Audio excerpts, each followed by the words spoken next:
Avez-vous reçu le Saint-Esprit quand vous avez cru? Il lui répondit, nous n'avons même pas entendu dire qu'il y a un Saint-Esprit. Nous allons prier humblement. Je vais prier humblement notre chère maman de venir nous implorer, nous recommander dans la main du Seigneur.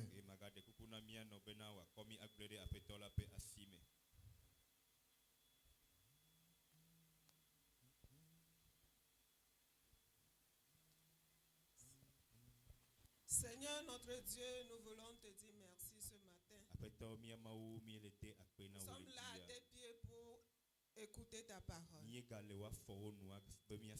prions que tu envoies cette parole pour nous guérir. Cette parole nous restaure. Cette parole nous transforme.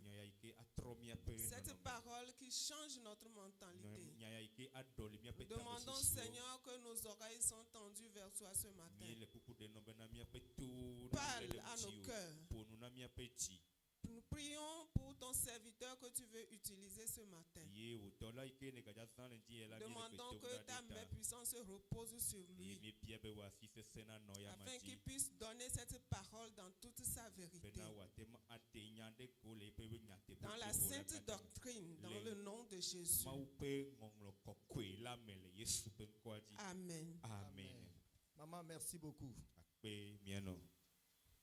À l'école du Saint-Esprit, l'apôtre Paul dit, avez-vous reçu le Saint-Esprit quand vous avez cru? Autrement dit, avez-vous été à l'école du Saint-Esprit quand vous avez cru? À l'école du Saint-Esprit. Tous les chrétiens ont l'obligation de s'inscrire à cette école. Oui, cette école est une obligation à tous les chrétiens. Même les enfants. Les enfants. Même dans le ventre de leur maman. Dans la Bible, il y a des enfants même ont reçu le Saint-Esprit. Les enfants aussi doivent aller à cette école. Voilà. Nous, Assemblée de Dieu, nous croyons à ça. C'est cette école qui forme le chrétien. Qui l'équipe. Pour qu'il soit utile. Pour qu'il, voilà, à lui-même et à la société. Et dans la semaine, nous avons montré l'origine de cette école. Et nous avons dit que c'est Dieu qui en est l'auteur de cette école. Oui, c'est Dieu même. Après avoir garanti la bénédiction matérielle, physique, restauration de son peuple, leur a promis.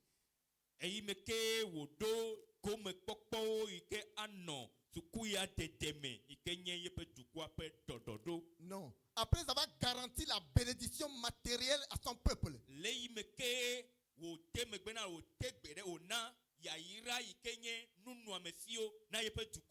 leur a promis la sécurité divine.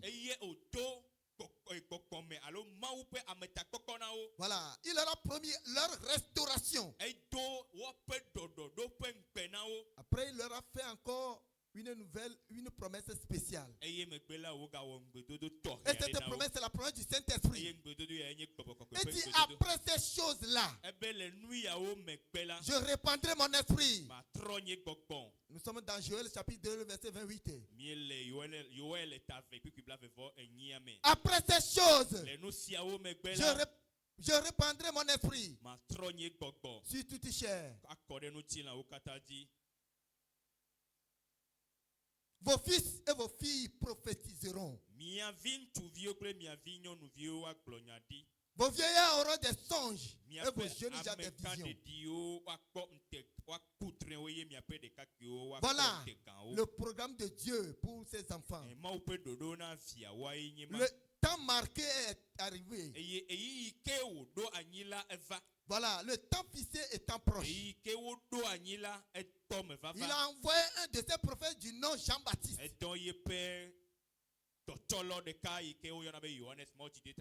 Voilà, Jean-Baptiste est arrivé. Et il baptisait, il prêchait la repentance au peuple de Dieu. Et il les baptisait pour les amener la repentance. Mais il s'est souvenu de la promesse de l'Éternel. Il leur disait, moi je vous baptisais d'eau. Mais il y a quelqu'un qui va venir après moi. Lui va vous baptiser du feu et du Saint-Esprit. Le temps de Dieu est arrivé.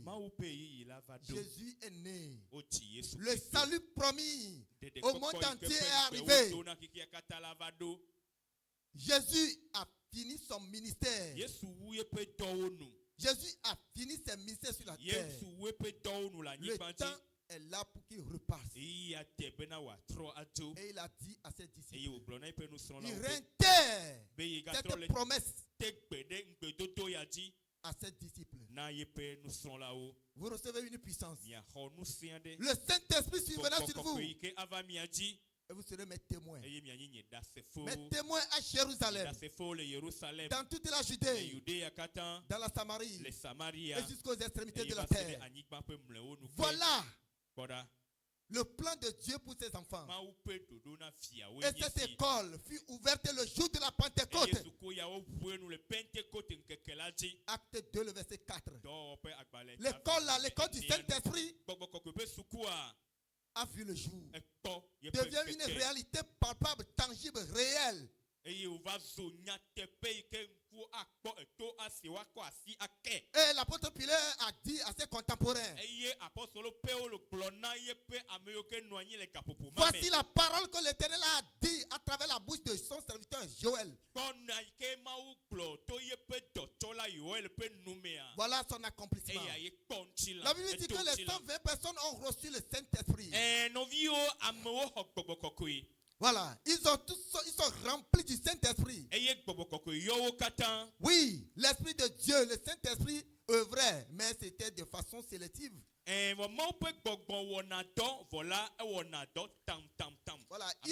Voilà, l'Esprit de Dieu œuvrait depuis. Mais c'est de façon sélective. Mais ce n'est pas de façon collective. Voilà, mais ce jour, le Saint-Esprit est descendu tel qu'il a été promis. Voilà, ce jour, l'école a commencé. Et d'autres disciples commencent par la voir. Voilà, c'est cet esprit qui va t'aider pour que tu puisses aller, pour garantir ton salut, pour arriver au bon port. Nous avons montré aussi la condition d'accès à cette école. La condition cruciale pour cette école, c'est la conversion. C'est la conversion. Est-ce que tu es converti? La conversion, c'est un changement radical et profond du cœur.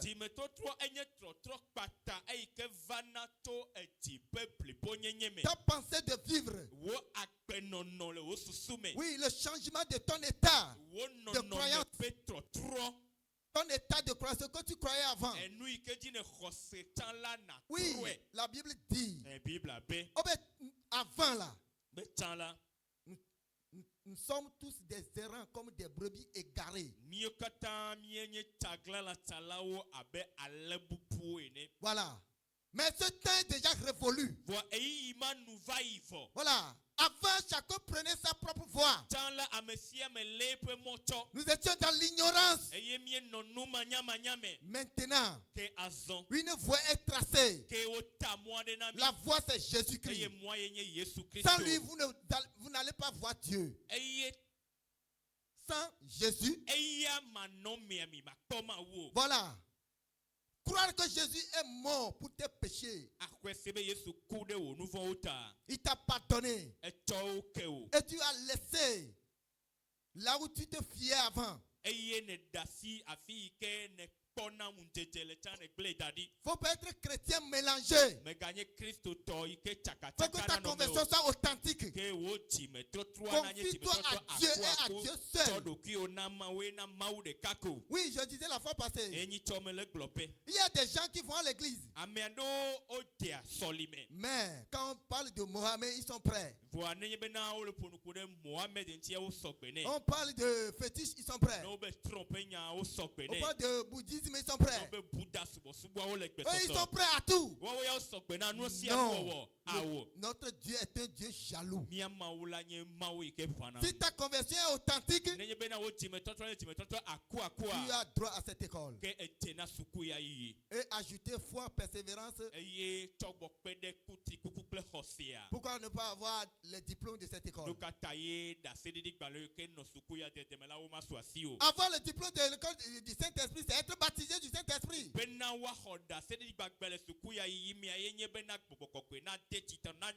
Comment être converti 1 an, 2 ans, 3 ans, 4 ans, ne pas être investi du Saint-Esprit? Soit ta conversion n'est pas de problème, ou soit toi-même tu ne le veux pas. Mais un tel comportement ne peut pas t'avancer. Tu vas perdre ton salut. Avoir le diplôme du Saint-Esprit, c'est d'avoir les dons. Après s'être revêtu, être rempli du Saint-Esprit, c'est d'avoir les dons du Saint-Esprit.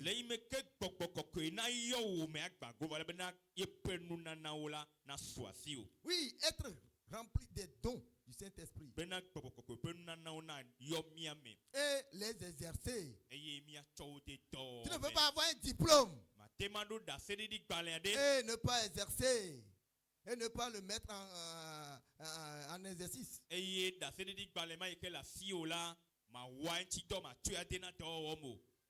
Ton diplôme ne vaut rien. Parce que la Bible a dit, tu es seul. Tu es seul. Tu es seul. Mais si le sel perd sa saveur, on va le jeter. Il va le jeter. Donc, le don qui est en toi, le don que le Saint-Esprit a te confié, il faut que tu l'exerces. L'apôtre Paul a dit à son fils Timothée, ne néglige pas le don qui est en toi. Ne le néglige pas. En faisant ainsi, tu te sauveras toi-même.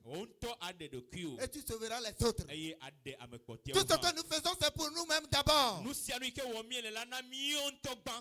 Chrétien, tu adores pour toi-même. Et non pour moi. Non. Tu le fais pour toi-même. Tu sauves ta vie. Et tu sauves la vie des autres. Mais si toi-même tu te noies, si tu fais naufrage, comment tu peux sauver les autres? Non, tu ne peux pas. Sauve toi-même. Et tu vas sauver les autres. Alléluia. Amen. Avoir le diplôme du Saint-Esprit, c'est être scellé dans le Saint-Esprit. Voilà. Voilà. Il faut avoir une marque du Saint-Esprit. Tu dois être scellé du Saint-Esprit. Rempli du Saint-Esprit. Scellé.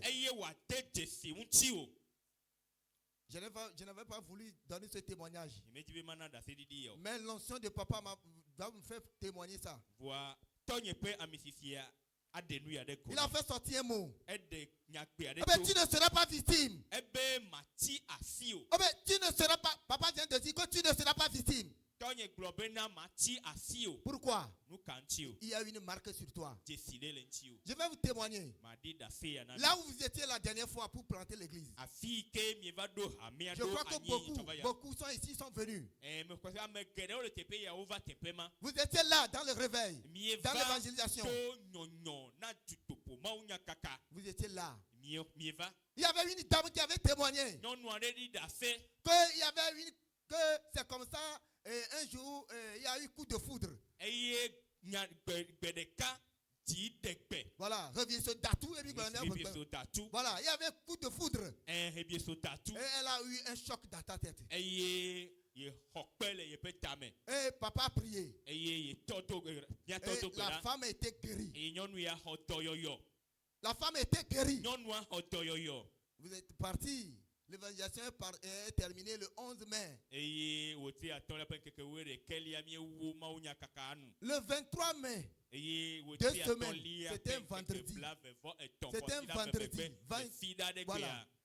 Nous étions revenus ici le 18 pour la fête des femmes.